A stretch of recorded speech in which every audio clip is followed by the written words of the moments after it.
జీవితమొక పయనమని గమ్యము తెలియదని తెలిసిన ఈ మనిషి పయనమాగదు.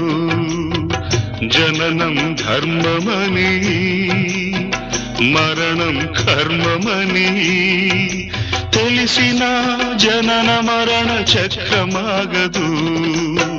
మరణం తథ్యమని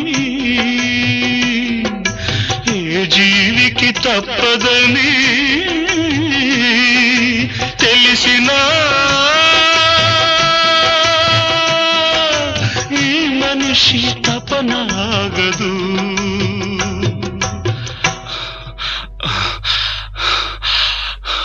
ఈ బ్రతుకు తపనాగదు.